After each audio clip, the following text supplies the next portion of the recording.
everyone, my name is Viah Mae Andres. Today, I'll talk about the distinction among the measurement, assessment, and evaluation.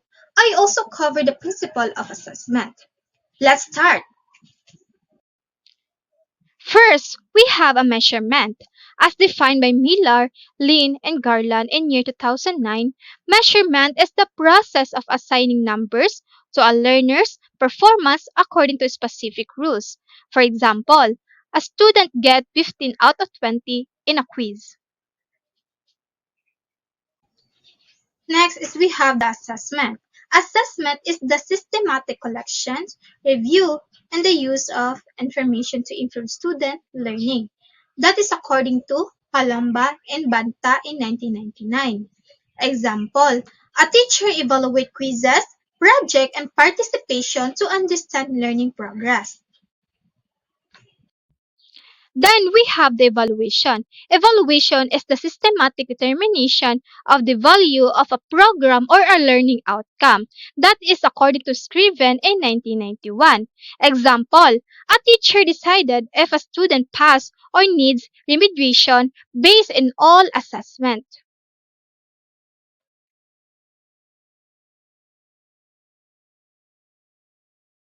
What are the differences between measurement, assessment, and evaluation? Aren't they all the same? But before that, welcome to Assessment and Evaluation with Teacher Lay. Don't forget to click the like, share, and subscribe button.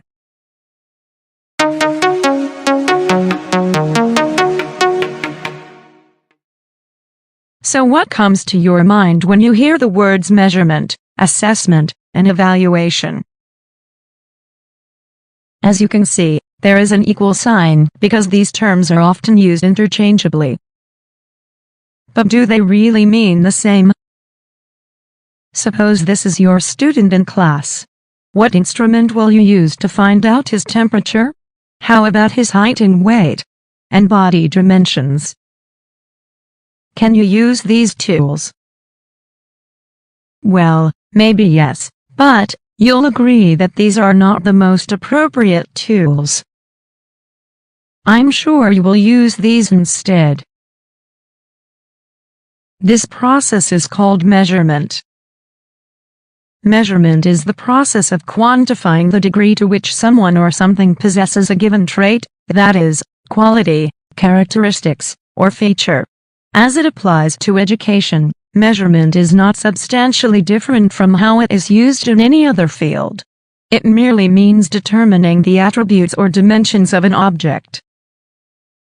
Now, what instrument will you use if you want to measure the student's intangible characteristics such as ability, skill, intelligence, knowledge, achievement, interest, performance, or efficacy? Yes, that's correct. You will use a test. A test is an instrument designed to measure any characteristic, quality, ability, knowledge, or skill. It comprised of items in the area that it is designed to measure. These tools are intended to obtain reliable results. When constructed and utilized correctly, it can accurately gather data for educators and administrators. On the other hand, assessment is a process of gathering and organizing quantitative or qualitative data into an interpretable form, to have a basis for judgment or decision-making. It is, indeed, a prerequisite to evaluation, and it provides the information that enables evaluation to take place. Lastly, evaluation is a process of systematic interpretation, analysis, appraisal, or judgment of the worth of organized data as a basis for decision-making. To help you understand better, let's try to compare them using an analogy.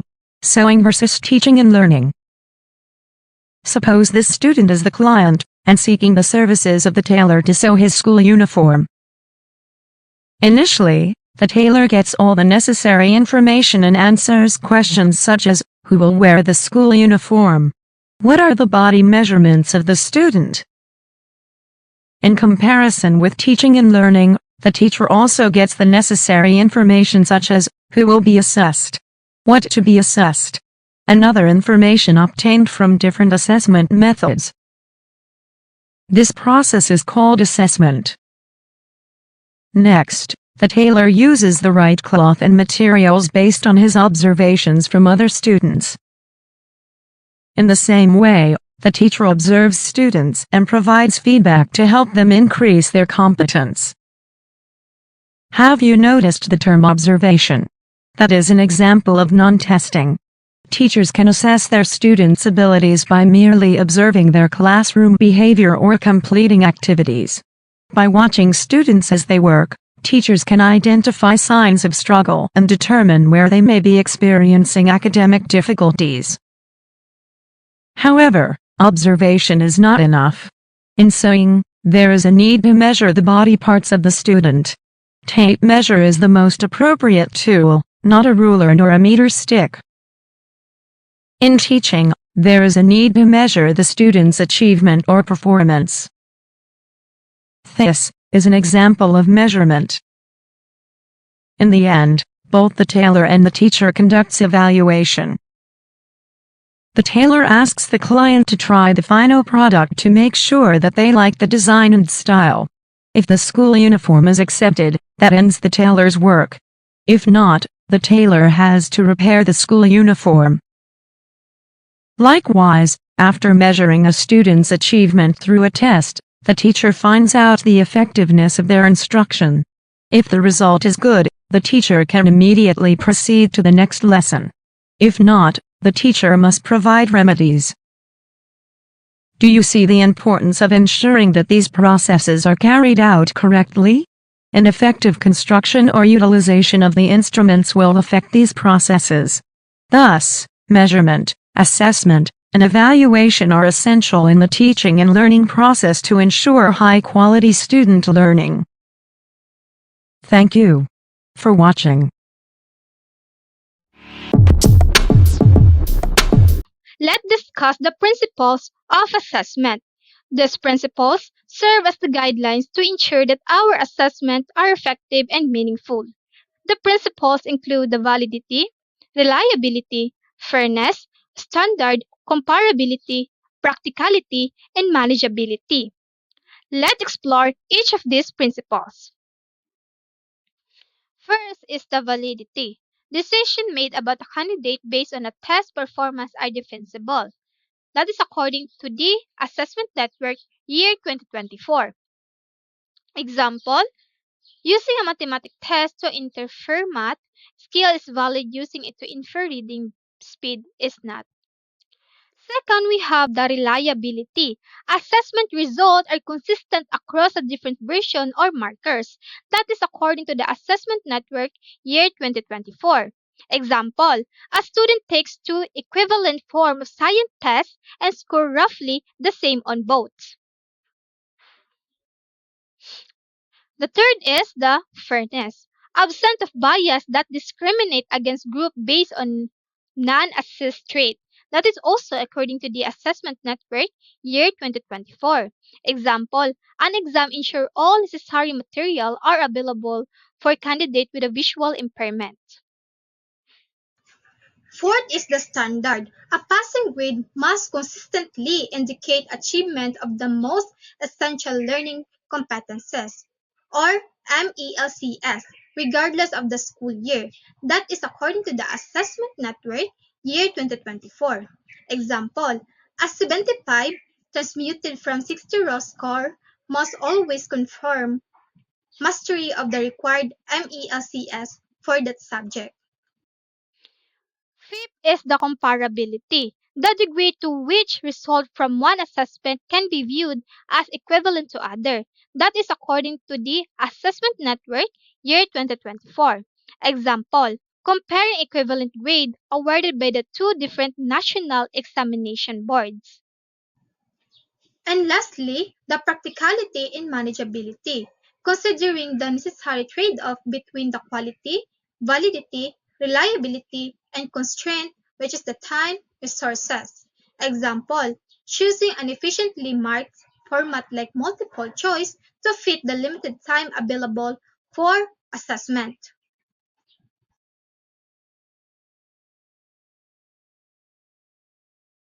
So let's talk about the principles of assessment. Now, any assessment that is complete meets the principles of assessment. So when you are building your assessments, you need to be making sure that you absolutely meet all of these criteria. So the first thing we're looking at is our assessment valid? Now, what this basically means is, does it actually assess the learning outcomes, the benchmarks, the criteria, the performance criteria, the required skills, the required knowledge, the evidence requirements that we need to be assessing against? So is it valid means, is it testing what it needs to test? Is it testing what the training program promised it would provide and deliver? The second one is it reliable? So this is where we are making sure that the assessment will consistently measure the same things every single time it's used. That we are constantly ensuring that any trainer, under any circumstances, in any training environment, using this tool or using this assessment will be measuring the same level of performance to the same standards. So all students are going through the exact same test. This is what makes it reliable, which is what also makes it, the third principle, fair. So this is where we're making sure that there is no opportunity for bias, that there is no opportunity for human error, that there is no opportunity for the differences in the way each trainer trains to affect the outcome of the assessment.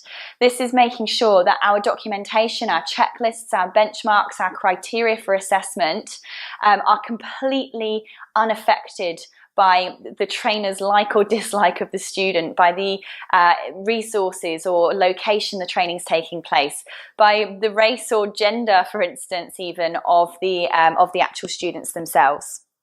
And the fourth principle of assessment is flexibility. So we need to make sure that our assessments do allow for some reasonable adjustment so that we can make sure that we are allowing equal access to our learning for those with special educational needs or unique circumstances or different types of environments under which the assessment might be conducted. But we've got to make sure that in making it flexible, we're not changing, again, the standards or the criteria under which the student's being assessed. So basically, if our assessment can meet all of these principles of assessment, valid, reliable, fair, and flexible, then we have built a quality assessment. If there is any area for ambiguity around the way that the student will be assessed, under what conditions, then we are setting ourselves up for failure and creating poor quality assessments.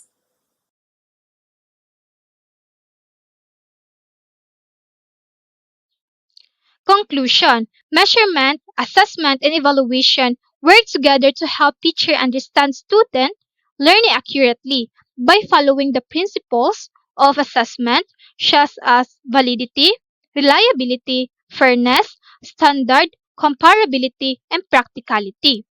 Teacher can make fair and meaningful decisions. These principles ensure that assessment truly measure what students know and can do, leading to improved learning and better educational outcome. Thank you.